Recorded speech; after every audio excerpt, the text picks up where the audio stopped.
If you've ever been networking, but despite your expertise, your efforts aren't leading to clients, then this video may help to explain why that's happening.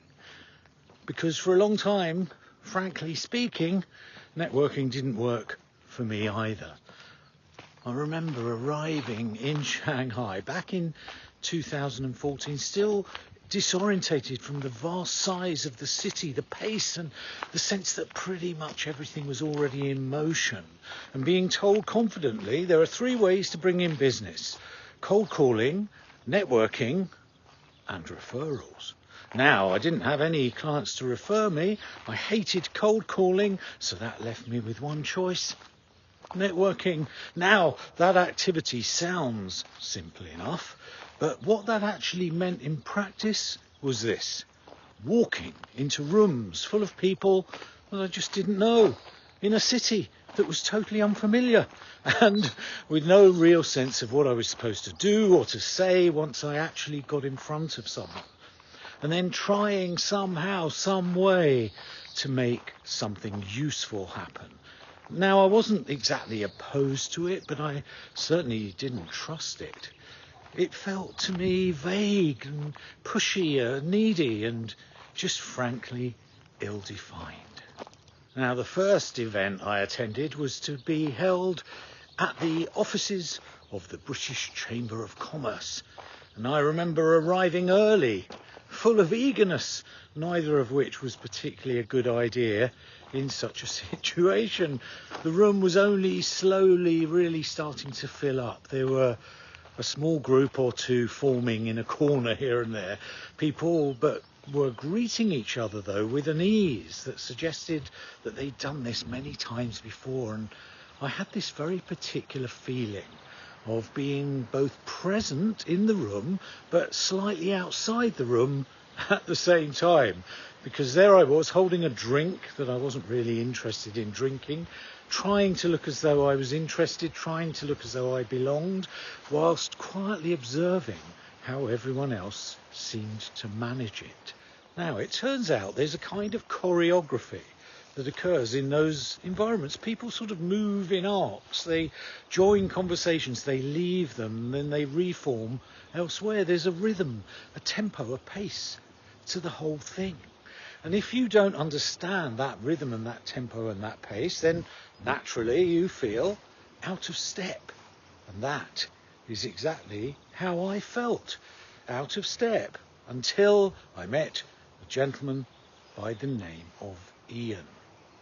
So I spoke to Ian for quite a while. He was a perfectly pleasant gentleman, and we had a perfectly pleasant conversation. And at some point, I can't remember exactly when, I said to him, "Look, Ian, I think I may be able to help you. I tell you what, I'll come and visit you."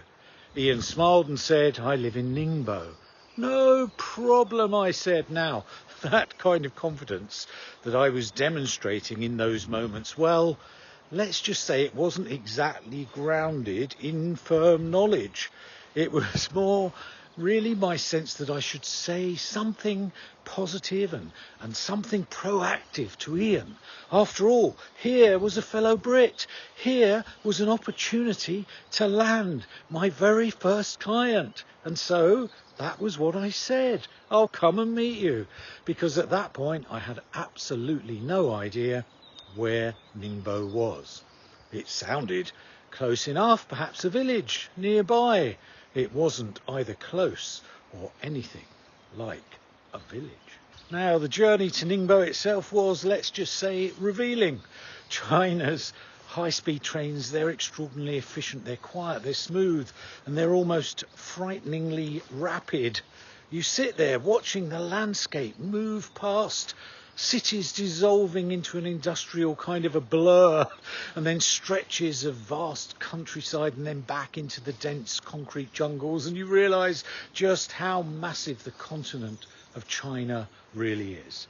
And I remember thinking to myself, somewhere in the middle of that long journey, I do hope this is worth it. Not in a big dramatic way, just quietly, just hopefully. Now, I met Ian several times. We spoke, we chatted, we explored things together. There was really nothing wrong with the conversations in themselves. They were all perfectly reasonable, they were all perfectly civilized, and you might say perfectly British, but they simply didn't lead anywhere. And that, at least at that stage, began to carry a certain weight.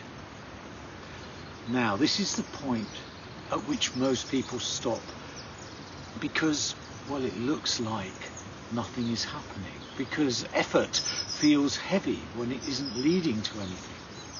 It's not just that you're working hard, it's that each action really begins to carry a question with it. Is this actually doing anything? When you don't have an answer, well, that question begins to get louder. And this wasn't just one instance. This began to feel to me like a real pattern, because I attended any number of events. I had countless conversations. I meticulously carried out my follow-up, and there was great movement, but there was no momentum. And there's something really quite draining about that, because on the surface, of course, everything looks active. You're out, you're engaged, you're doing what you've been told to do. But underneath, there is a profound type of stillness, because nothing is actually shifting. And all this while, there was rather a dismal background reality going on, because money was leaving my account.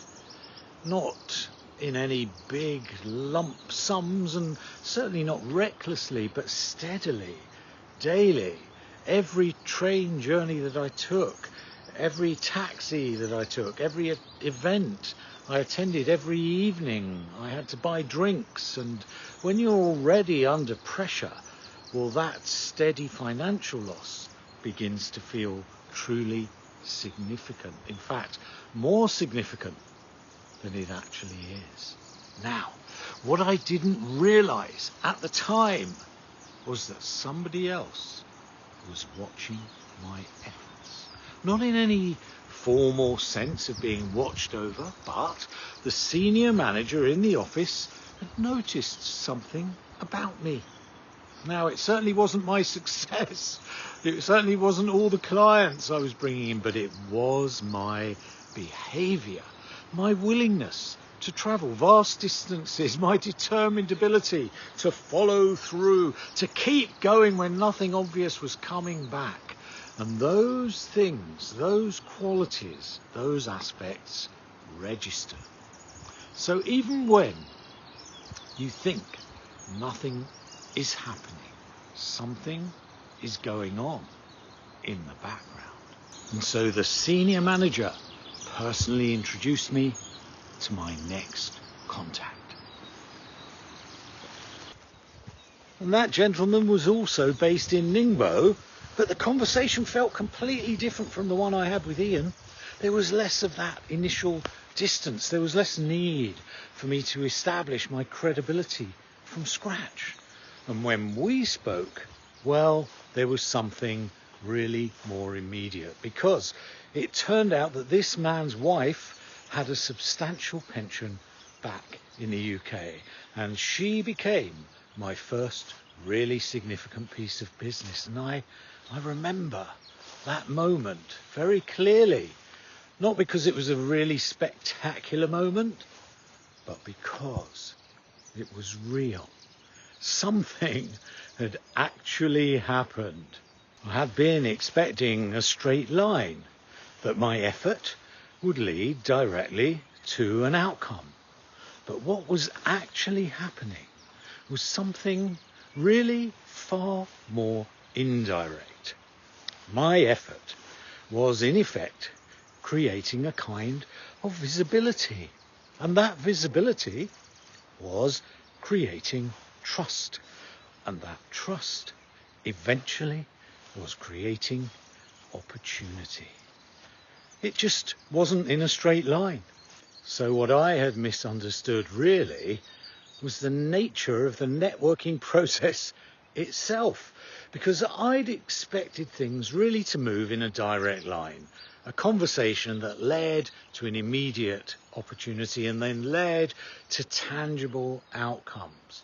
But what was more often happening was far more subtle and, in effect, far more far-reaching, because people were observing, they were quietly assessing, and they were forming impressions.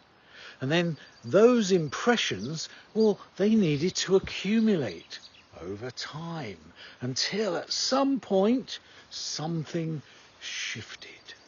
Looking back to what we might call the Ian example, I think this is where many people really become discouraged, but it's too early, because the early stages of something working, they really don't look like progress at all. They look like and they feel like effort without result. And that's a difficult place to stay focused and positive and active. But sometimes that is exactly where the foundations of our business are being laid quietly, out of sight, until something unexpected emerges that makes it all look, in hindsight certainly, as though we'd been working at that thing all along. And in many cases, this same pattern shows up in how people approach visibility more broadly. It looks like effort without result when something else is actually happening underneath.